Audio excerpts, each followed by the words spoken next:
Bonjour tout le monde, je m'appelle Bella et je viens du Portugal. Depuis que maman travaillait dans cet hôtel comme femme de chambre, il a toujours été mon terrain de jeu. Mais dès qu'elle m'attrapait à espionner les clients, je me faisais tirer les oreilles. Bella, combien de fois devrais-je te répéter de ne pas espionner les clients? Mais maman, qu'est-ce que je suis censée faire pendant que tu travailles? Pourquoi ta fille est-elle encore là? Je pensais t'avoir dit que cet endroit est fait pour les gens importants et ton travail. Moi aussi je suis importante, madame. Un jour je serai riche et j'aurai ma propre ligne de vêtements. Mais en attendant, ici tu ne causes que des ennuis. Faites en sorte de trouver une solution pour votre fille la prochaine fois. Elle n'était vraiment pas très gentille, cette manager. Elle était méchante avec tout le monde. Et malgré ses ordres, maman n'avait d'autre choix que de m'emmener avec elle au travail après l'école. Nous n'avions pas les moyens de nous payer une nounou ou le périscolaire. J'adorais être à l'hôtel, surtout que j'adorais vraiment regarder tous ces gens riches qui venaient du monde entier. C'est peut-être bizarre, mais j'adorais espionner les gens riches et regarder comment ils sirotaient leur thé, les voir habillés de mille feux, se repoudraient le nez et comme ils vivaient leur meilleure vie au spa avec des massages. J'avais ce rêve de créer une marque comme Gucci ou Louis Vuitton. Je pensais être une bonne créatrice, mais maman me disait de me concentrer sur mes livres et d'arrêter de rêver. La seule chose que tu devrais être en train de faire, c'est étudier et travailler dur. C'est l'unique façon dont on gagne de l'argent. Pas avec des rêves. Mais alors, pour Oprah, dit-elle toujours de rêver grand? Quand j'arrivais à mes 10 ans, je marchais et parlais comme une de ces personnes. Cela exaspérait maman. Chère mère, pourrais-je avoir une tasse de thé? Oh mon Dieu, pourrais-tu arrêter avec ça? Bella, nous sommes pauvres et ne serons jamais comme eux. Maman savait très bien comment me sortir de mes rêves avec sa négativité contagieuse, mais cela ne m'arrêtait pas. Un jour, quand j'avais 15 ans, je me faufilais dans une des grandes premières classes, alors qu'il y avait un grand événement près de la réception. Quand je vis cette robe jaune digne de la Belle et la Bête, je l'essayais sans tarder vu qu'il n'y avait personne. J'étais subjuguée par mon reflet dans le miroir quand soudainement apparut ce garçon derrière moi. Tu es magnifique. Je suis désolée, j'allais juste la remettre à sa place. À la prochaine, ma beauté. J'étais dans tous mes états. Tout d'abord parce qu'il était à tomber et ensuite, quand il me toucha le visage, j'eus la chair de poule jusqu'à ce qu'il disparaisse comme un voleur. Mystérieux tout ça. Je me précipitai vers le balcon pour le chercher du regard, mais c'est à ce moment-là que ma mère entra. « Bella, je te cherchais partout !»« Et d'où sors-tu cette robe ?»« Du calme, maman. Je vais la remettre à sa place. » Bella, tu sais que je pourrais avoir des ennuis pour ça. Mais à quoi pensais-tu donc? Je m'imaginais simplement être riche. Il n'y a rien de mal à avoir des rêves, non?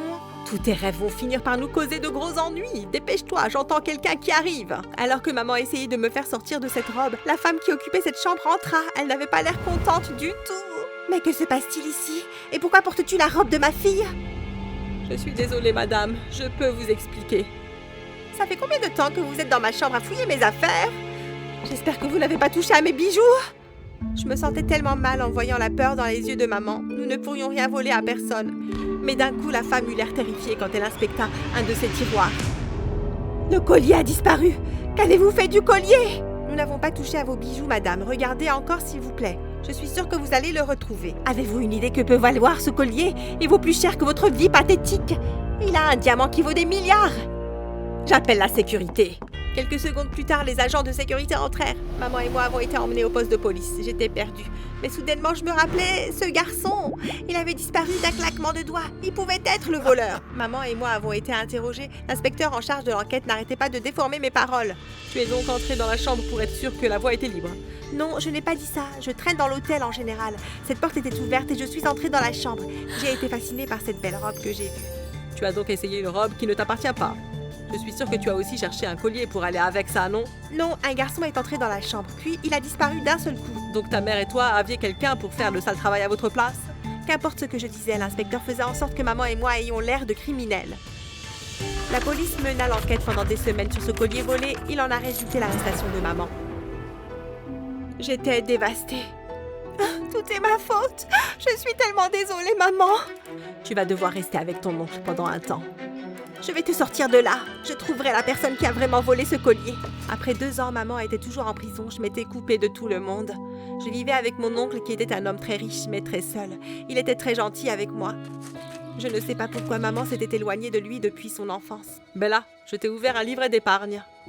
Ce sera pour tes études après le lycée et tout ce dont tu pourras avoir besoin en tant que jeune femme. Merci du fond du cœur, oncle Todd. Je ne te décevrai pas. Tu es une bonne personne, Bella. Oncle Todd, comment se fait-il que tu ne te sois jamais marié? J'étais trop occupée avec mon travail. J'en ai un peu oublié de fonder une famille. Mais je tais-toi maintenant. J'adorais vraiment mon oncle, mais même s'il me donnait tout, je ne pouvais cesser de penser à ma pauvre maman dans sa cellule. Et un jour, alors que je me promenais dans l'immense jardin, quelque chose se passa. Je vis mon oncle donner une énorme liasse de billets à un jeune homme. En me rapprochant, je n'en croyais pas mes yeux. Toi? Je me souviens de toi. Je suis désolée, je ne me souviens pas de toi. Oh, arrête! Tu es celui qui a volé le collier dans cet hôtel il y a 2 ans. Et par ta faute, ma mère est en prison. Est-ce qu'elle prend des médicaments? Bella, ma chérie, je pense que tu le confonds avec quelqu'un d'autre. Zane est mon chauffeur et il fait aussi quelques courses pour moi. Tu sais quoi? C'est aussi un voleur. J'étais tellement en colère après mon oncle. Il ne me croyait pas le lendemain alors que j'attendais le chauffeur pour qu'il m'amène à l'école. J'étais encore plus en colère quand je vis que c'était Zane. Qu'est-il arrivé à l'autre chauffeur? Il est malade, ton oncle m'a appelé. On y va? Ouais, et tu peux faire un arrêt au poste de police. Je dois te dénoncer. Écoute, Bella, je sais que tu m'as vue cette nuit-là, mais je n'ai pas volé le collier. J'étais là-bas pour toute autre chose. Oh, s'il te plaît, ne me prends pas pour une demeurée. Tu as disparu comme un voleur et je veux que tu payes pour ça. Amène-moi au poste maintenant. Je fus surprise quand Zane se rendit effectivement au poste de police et se gara. On y va? Oui, mais pourquoi as-tu pris ce collier? Je n'ai pas volé le collier. J'étais dans cette chambre pour enquêter sur un client avec lequel ton oncle travaille. Il m'a envoyé pour espionner. Il voulait savoir si ce client était digne de confiance. Mais si tu n'as pas volé le collier, qui est-ce? Ma mère est en prison pour un crime qu'elle n'a pas commis. Je fus soudainement triste en pensant à ma mère. Je décidai donc de marcher jusqu'à l'école. Bella, attends! Tu peux t'en aller. Je dirai à mon oncle que tu m'as déposé à l'école. Non, s'il te plaît, laisse-moi t'aider. La seule façon de m'aider est de trouver le vrai voleur pour que ma mère soit libérée. Je sais, et je pense savoir qui est le voleur. Au lieu d'aller à l'école, j'ai demandé à Zane si nous pouvions nous asseoir quelque part pour qu'il me raconte tout. Nous sommes donc allés dans un café. Comment se fait-il que tu ne sois pas à l'école? J'étudie en ligne et je travaille avec ton oncle. Mon père, qui est le seul parent qu'il me reste, est trop malade pour travailler. Oh, je suis désolée. Je sais ce que c'est. Ma mère a toujours travaillé très dur pour subvenir à mes besoins. J'ai toujours rêvé d'être riche et de pouvoir porter ses vêtements de créateur. Je ne pense pas que ce ne soit qu'un rêve. Il faut toujours avoir un but dans la vie. Je veux diriger ma société comptable comme ton oncle. Tu travailles dur, je crois en toi. Tu vas y arriver. Cette nuit-là, juste avant que je ne te voie dans cette chambre, une femme beaucoup plus grande en est sortie. Elle avait un badge de manager sur sa veste. Oh mon Dieu! C'était la manager de l'hôtel. Je savais qu'elle cachait quelque chose. Mais comment est-ce que je peux prouver que c'était elle? La caméra du couloir a sûrement enregistré quelque chose, sauf si elle a effacé l'enregistrement. Un gala est organisé là-bas ce soir. On pourrait y aller et se faire passer pour des invités. J'ai attendu toute ma vie de pouvoir me transformer en riche cliente. J'utilisais pour la première fois la carte de crédit que mon oncle m'avait donnée pour m'acheter une robe de cocktail pour ce gala. Elle était parfaite. Zane était bouche bée quand il vint me chercher. Je l'étais moi aussi. Il était tellement beau dans son costard. Waouh, tu as mis le paquet. Tu es magnifique. Merci. Tu n'es pas mal non plus. En arrivant à l'hôtel avec Zane, j'avais l'impression que mon rêve d'enfant était devenu réalité. J'entrais dans l'hôtel, la tête haute, comme une grande dame. Il va falloir que tu trouves un moyen de distraire le manager de l'hôtel pendant que je trouve un moyen d'entrer dans la pièce où sont les caméras de surveillance. Tu es sûre de pouvoir faire ça? Je suis née pour ça. Oh mon Dieu, ma robe! Ma robe a un demi-million!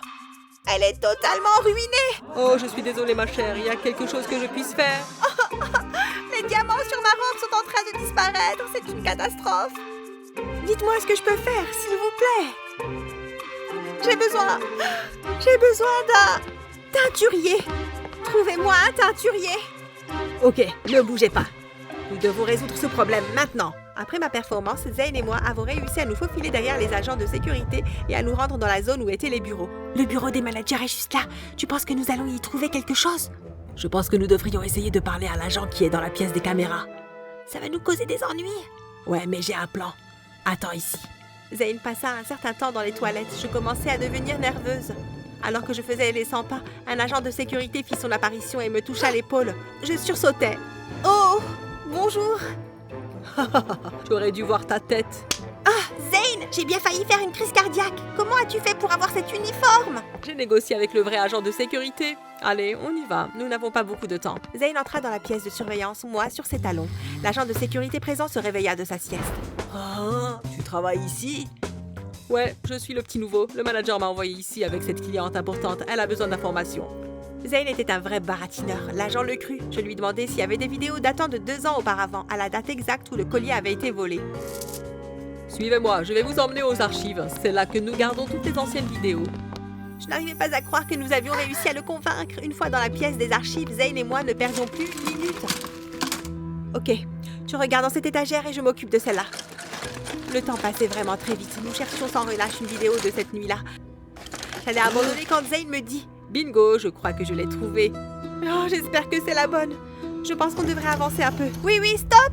Je n'en revenais pas de ce que je voyais à l'écran. L'ex-sorcière manager de l'hôtel ne s'était même pas préoccupée de la présence de caméras. Mais comment a-t-elle pu s'en sortir? J'entends des voix dans le couloir. Zane, qu'as-tu négocié avec le garde dans les toilettes?